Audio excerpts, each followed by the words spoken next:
I kicked my adopted son out after he chose his bio dad. Now he's begging me to come back only because he wants this. All right, so I, 39M, married my wife, Linda, 39F, about 16 years ago. It feels like a whole lifetime has gone by since then.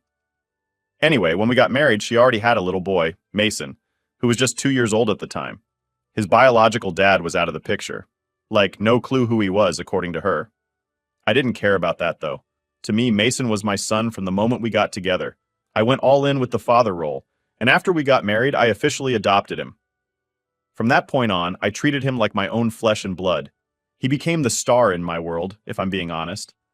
I don't know how to explain it, but when you take on the role of being a dad, especially when you're adopting, you're not just taking on the good stuff, right? You're committing to all of it. The bad days, the tantrums, the sleepless nights, the school runs, everything. I was there for all of it. I wasn't just some guy who married his mom, I was his father. I made sure he knew that too. I always told him that while I wasn't his bio dad, I loved him just the same. We had a good relationship, and everything seemed solid, at least for a long time. Things started to change around the time Mason turned 15. It was subtle at first. He just seemed distant. You know how teenagers are, right? I figured it was one of those moody phases. Teenagers get cold, they push you away, and they act like you're just the most annoying person in the world for trying to talk to them. So I didn't think too much of it at first. It was nothing super dramatic. Just him not wanting to hang out as much, staying in his room all day, and getting into random arguments over the dumbest things. But that coldness grew. And honestly, it hurt. This kid who I'd raised for his whole life started to feel like a stranger to me. I thought maybe it was something I'd done. Maybe I was being too strict or something. I remember trying to talk to him a few times, like, "Hey, what's going on? You seem off lately." But I got the typical teenage response. "Nothing, I'm fine." So I backed off, thinking maybe he needed space. But it got worse. There was this one time I tried to plan a family day, just me and him, like old times, you know? We used to go fishing together when he was younger, and I figured that might bring us closer again. So I asked him, "Hey, want to go fishing this weekend?" He just looked at me and said, "Nah, I've got plans." That's when I realized something was seriously wrong. I asked him what his plans were, and he just shrugged me off, saying it didn't matter. He never used to talk to me like that. I didn't push him too hard, but my gut was telling me something was up. Then, one day I found out the truth. And man, did it hit me like a ton of bricks. Turns out my wife Linda had told Mason who his real dad was. Not only that, but she'd also let him meet the guy. All of this happened behind my back. I had no clue this was even a thing. It was like the rug had been ripped out from under me. I couldn't believe it. I don't know what was worse. The fact that Linda told him without even talking to me about it, or that Mason had been meeting this guy and keeping it a secret from me. I felt completely betrayed. I mean, I get it. He has a right to know who his biological father is, but the way they went about it, it felt like a knife in the back. I confronted Linda about it, obviously. I wasn't going to sit there and pretend like everything was fine. I asked her why she didn't tell me, why she went behind my back like that.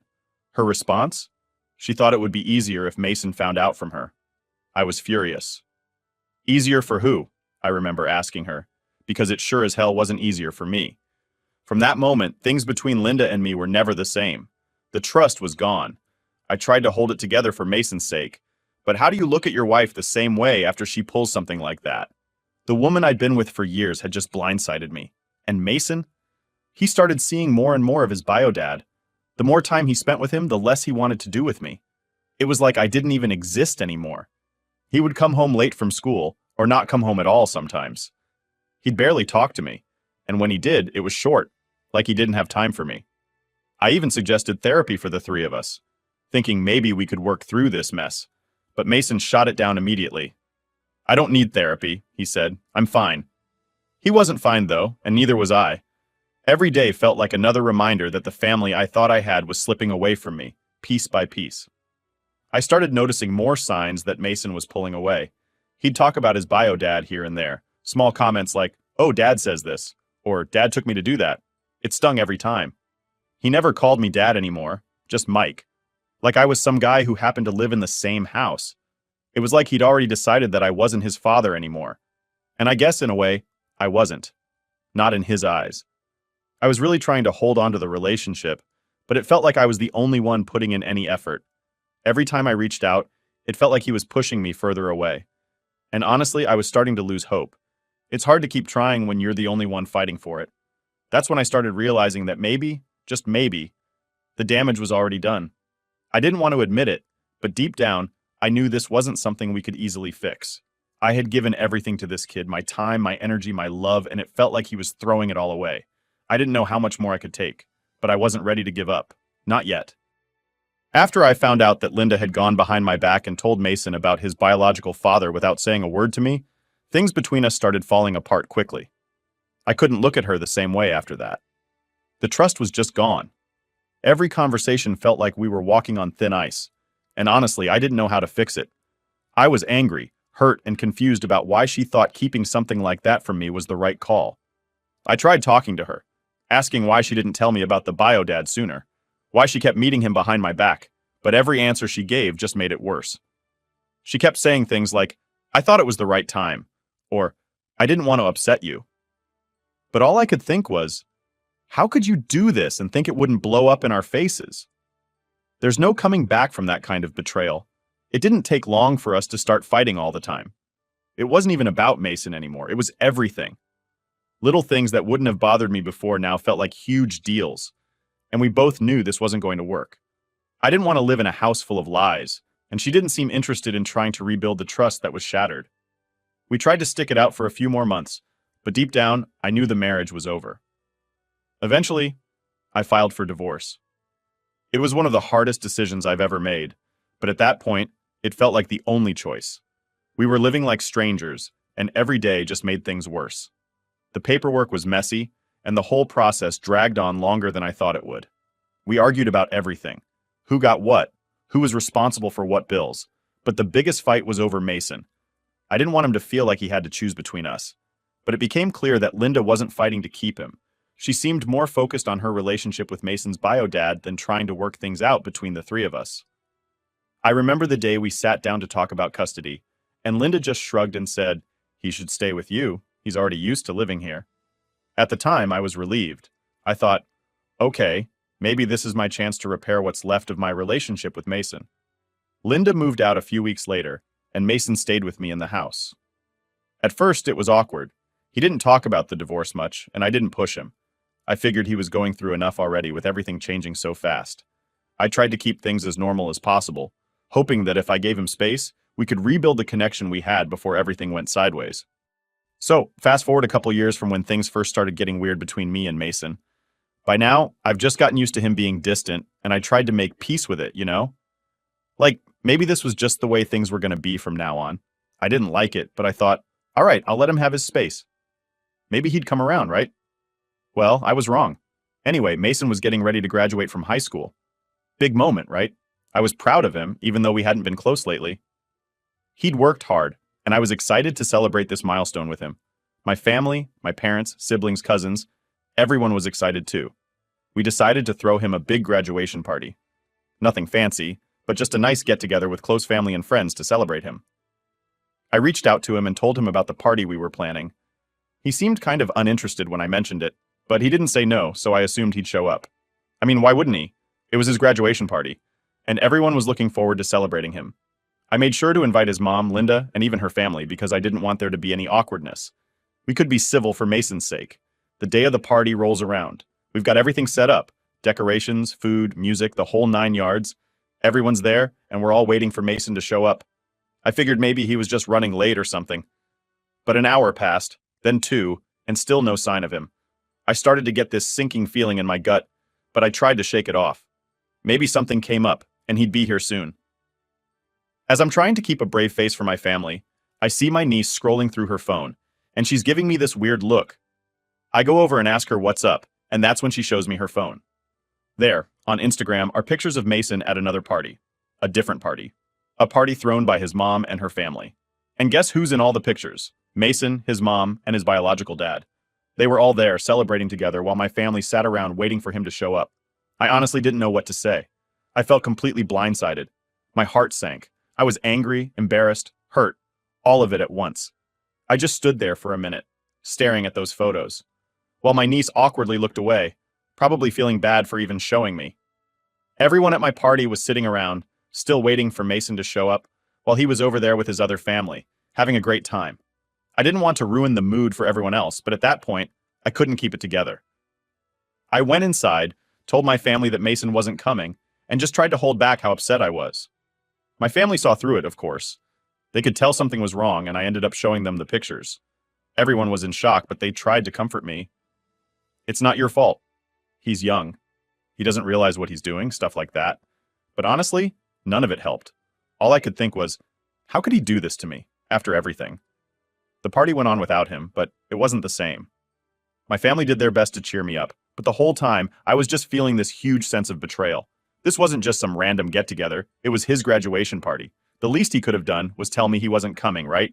Instead, he left me and my entire family hanging while he celebrated with his bio dad and Linda. It was like we didn't matter to him anymore.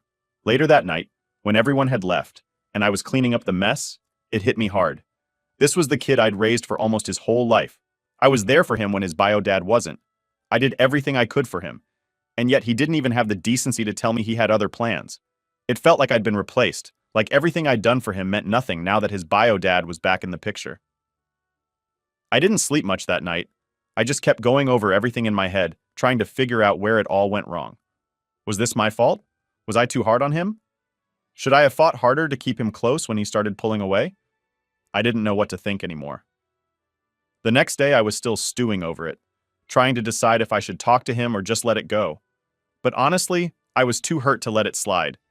I decided I needed to confront him. If I didn't, this was just going to eat me alive. So that morning, when Mason finally got home, I called him into the kitchen. He walked in looking completely normal, like nothing was wrong. That just made me even angrier. I asked him straight up, "Why didn't you come to your graduation party yesterday?" He shrugged, like it was no big deal, and said, "I had other plans." I couldn't believe what I was hearing. Other plans? Your whole family was here waiting for you, and you just didn't show up. You couldn't even call or text? He just shrugged again and mumbled something like, "I didn't think it was that big of a deal." That's when I lost it. I told him exactly how I felt, how hurt I was, how disappointed I was, and how much it stung to see him choose his bio dad and his mom's family over us. I told him that I had always been there for him, and I couldn't understand why he'd treat me like this. I wasn't yelling or anything, but I was definitely angry and I wasn't holding back. Mason didn't say much. He just stood there, looking like he didn't really care. He apologized, but it felt forced, like he was only saying it to get me off his back. He didn't look sorry. He just looked like he wanted the conversation to be over. After that, I didn't know what else to say. I was heartbroken, honestly. The kid I'd raised, the kid I'd loved like my own, was standing in front of me, acting like I didn't matter. I told him I needed some space to think, and walked away. That was the moment I knew something had seriously changed between us, and I wasn't sure it could ever go back to the way it was. So after the whole graduation party mess, things were even worse between Mason and me. It's like the last bit of our relationship that was hanging by a thread had just snapped. He barely spoke to me unless he absolutely had to. And I wasn't exactly going out of my way to talk to him either. We were just existing in the same house, walking on eggshells, avoiding each other as much as possible. And every time I thought about how he ditched his graduation party for his bio dads, it pissed me off all over again. I tried to play it cool for a while, thinking maybe he'd come around. Maybe he'd apologize for real this time, or at least try to explain what the hell was going on with him. But nope, nothing. He just went on with his life like everything was fine, while I was still sitting there stewing over it. I couldn't just let it slide anymore. I was getting more and more frustrated by the day. This wasn't just a little argument. It felt like a full-on betrayal, and I couldn't keep pretending like it didn't hurt. One morning I woke up and decided I'd had enough. I couldn't keep going like this, walking around with this giant knot in my stomach, waiting for him to give a damn. I needed answers, and if he wasn't going to offer them, I'd have to drag them out of him. So I waited until he got home from school. As soon as he walked through the door, I told him we needed to talk. He looked at me like he was annoyed, like I was just bothering him. "Can it wait? I've got stuff to do," he said, barely looking up from his phone. "No," I said, trying to stay calm even though I was already boiling. "We're talking now." He let out this dramatic sigh and followed me into the kitchen, dragging his feet like he was some kind of victim in all this. I sat down at the table and motioned for him to sit too. He slumped into the chair across from me, staring at his phone the whole time. I took a deep breath. "Mason, we need to talk about what's been going on. You haven't been yourself for a long time now, and I need to know why. You're shutting me out, and I deserve to know what's going on." He shrugged, still not looking at me. "I don't know what you want me to say." That response? It just set me off. What do you mean you don't know what I want you to say? How about explaining why you ditched your graduation party without telling anyone? How about why you're acting like I'm nothing to you? Finally, he looked up from his phone, but the look on his face wasn't regret or guilt. It was frustration. Like I was the problem here. Look, I didn't think it was a big deal. Mom wanted to throw me a party, and I went to that one. You're making this into something it's not. Not a big deal? Mason, your whole family was sitting here waiting for you, and you couldn't even send a text to let us know you weren't coming. And you didn't think that would hurt? You didn't think I would be hurt? He rolled his eyes. I don't know, okay? I didn't think about it like that. Mom and Dad wanted me there, so I went. I didn't think it was a big deal. There it was again. Dad. Every time he called that guy his dad, it felt like a slap in the face. I tried to keep my cool, but I couldn't anymore. Mason, I've been the one raising you. I've been here for you since you were 2 years old. That guy just showed up a few years ago and suddenly he's your dad? What am I then? Just some guy who pays for your stuff? He looked at me and for the first time, I saw a flicker of something. Maybe guilt? But it disappeared as fast as it came. I never said you weren't my dad. You're making this way bigger than it needs to be. I don't think I am, I said, my voice getting louder despite my attempts to stay calm. You've been treating me like a stranger ever since you started spending time with him. You stopped talking to me, stopped caring about this family, and now it's like you're only here because you have nowhere else to go. Do you even care about us anymore? He didn't answer right away. He just sat there staring at the table. After what felt like forever, he finally said, I didn't ask for any of this, okay? I didn't ask for 2 dads. I didn't ask for all this drama. I'm just trying to figure things out. That hit me hard. I hadn't thought about it from his perspective, to be honest. I mean, how could I? I was so caught up in my own feelings of betrayal that I didn't stop to think about what this was doing to him. But at the same time, it didn't excuse the way he'd been acting. I get that, Mason, but that doesn't mean you get to treat people like crap, especially not the people who've been there for you your whole life. You can't just push everyone away because you're confused. He didn't respond. He just kept staring at the table, his jaw clenched like he was trying to hold something back. I waited for him to say something, anything, but he didn't. Finally, I stood up. You know what? I'm done trying to fix this on my own. If you want to keep shutting me out, that's on you. But I'm not going to sit here and pretend like everything's fine when it's not. I walked out of the kitchen, leaving him there. I didn't want to argue anymore. And honestly, I didn't even know if I had the energy to. I just felt drained. This kid who I'd loved and raised like my own didn't want me in his life anymore. And I had to accept that. Over the next few days, things were tense. We barely talked. And when we did, it was just awkward small talk. I kept waiting for him to come to me and try to make things right, but he never did. Maybe he didn't know how, or maybe he didn't care. I don't know. But it became clear that whatever bond we used to have was gone. One night, I was sitting on the couch just thinking about everything that had happened over the last few months. The more I thought about it, the more I realized that this wasn't just a phase or a rough patch. This was a choice. Mason had chosen his bio dad over me, and no matter what I did or said, I couldn't change that. I knew things couldn't keep going the way they were, but I didn't know what the next step was. All I knew was that I couldn't keep living in this house with someone who didn't want to be here, someone who didn't see me as his father anymore. I had to do something about it. But what? That was the part I still didn't have an answer to. After that talk with Mason, things didn't really improve, and I knew something had to change. The tension in the house was just unbearable. Every time we passed each other, it was like walking through thick fog.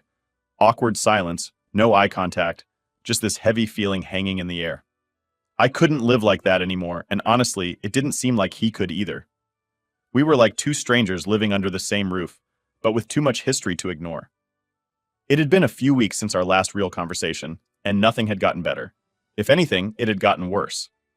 Mason stayed out later, sometimes not even coming home at all until the next morning, and when I'd ask where he'd been, I'd just get a mumbled, "at a friend's," or "I was with Dad." Every time he said Dad, it was like another punch to the gut. He used to call me that. Now I was just Mike, the guy he lived with. His bio dad had taken my place in every way that mattered, and I was just there. I didn't want to make any rash decisions, but it was getting to the point where I didn't feel like I had a choice. Mason didn't want to be here. That much was obvious. He was just staying because it was convenient, closer to school, his friends, whatever. I was basically a roommate at this point, not his father. The more I thought about it, the more I realized I couldn't keep pretending like this situation was going to magically fix itself. He had made his choice, And maybe it was time for me to make mine. One day, after another night of Mason staying out, I decided I had to do something. He came home early that morning, looking half asleep and barely acknowledging me as he shuffled into the kitchen. I followed him in, and before he could disappear into his room again, I stopped him. "Mason, we need to talk." He sighed, clearly annoyed. "What now?" I took a deep breath, trying to keep calm. "Look, I can't keep doing this. You're barely here, and when you are, it's like I don't even exist to you. This isn't working for either of us." He looked up at me, tired but also defensive. "So what? You're kicking me out or something?" I hadn't planned on saying it outright like that, but as soon as he said it, I realized that's exactly what I was thinking. "Yeah," I said slowly. "I think it's time for you to move out. You clearly don't want to be here, and I don't want to keep pretending like everything's okay when it's not." His face hardened. "So that's it? You're just done with me?" I shook my head. "I'm not done with you, Mason. I love you, but this situation isn't healthy for either of us. You've made it clear you don't see me as your father anymore, and I can't force you to stay here if you don't want to. You've got other options. Your mom, your bio dad. You don't need to be here if you don't want to be." He stared at me for a moment, then laughed, this bitter, sarcastic laugh. "Wow, you're really just giving up, huh?" I felt a sting at his words, but I didn't let it show. "I'm not giving up, Mason. I'm giving you space. It's what you want, right?" He didn't answer. He just stood there, staring at the floor like he didn't know what to say. I could tell he was angry, but there was also this flicker of sadness in his eyes. Maybe he hadn't expected me to actually say it, to actually tell him to leave, but I couldn't keep living like this, pretending like everything was okay when it wasn't. After a long silence, he finally spoke. "Fine. I'll pack my stuff." He turned and walked out of the kitchen without another word.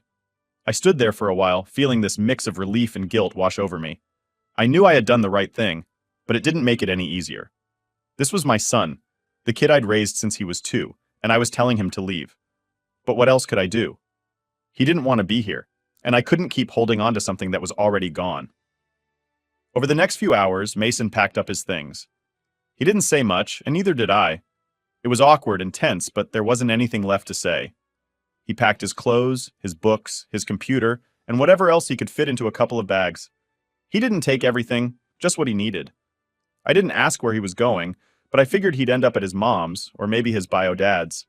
I wasn't sure, and honestly, I didn't know if I wanted to know. When he was done packing, he came downstairs and stopped at the door. He didn't look at me, just stood there for a second before finally speaking. "So, this is it?" I nodded. "Yeah, I think it's best for both of us." He still didn't look at me, but I could tell he was holding back something. Anger, maybe, or sadness. I wasn't sure. "Okay," he said quietly, and with that he opened the door and walked out. And just like that, he was gone. I stood there for a long time after he left, just staring at the door. I kept waiting for some kind of relief to wash over me, like this weight had finally been lifted off my shoulders. But it didn't come. Instead, I felt this emptiness. The house was quiet. Too quiet. Mason wasn't a loud kid, but his presence had always been there, filling the space. Now, without him, the house felt cold and empty. It hit me all at once. This was real. He was gone, and I didn't know if he was ever coming back. The rest of the day was a blur. I kept thinking about all the moments we had when he was little, teaching him how to ride a bike, helping him with his homework, taking him to his first baseball game. I thought about all the times he called me Dad and looked at me like I was his hero.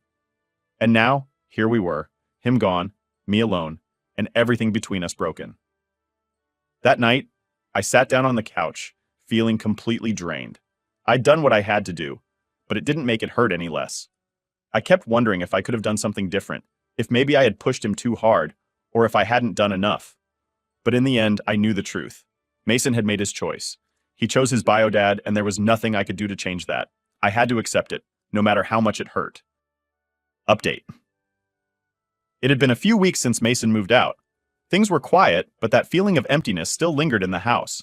I was trying to move on, but just as I was starting to accept things, Mason and Linda showed up at my house one day. I didn't even have to ask why they were here. The second I opened the door, I could see it on their faces. This wasn't going to be a friendly visit. Mason didn't waste any time. As soon as they were inside, he hit me with it. "I need the college fund." I should have seen it coming. Even after everything that had happened, Mason still expected me to come through with the money I'd saved for him. It wasn't even the ask that got me. It was the entitlement. Like he just assumed I'd hand it over without a second thought. I sighed, trying to keep my cool. Mason, you lost that money when you walked out of this house. You've made it clear I don't matter to you anymore. Why should I pay for your college? Linda, standing next to him, crossed her arms and jumped in. You promised, Mike. You said you'd take care of his future, and now you're just going to back out because you're mad? This is about his education, not your feelings. That lit a fire under me.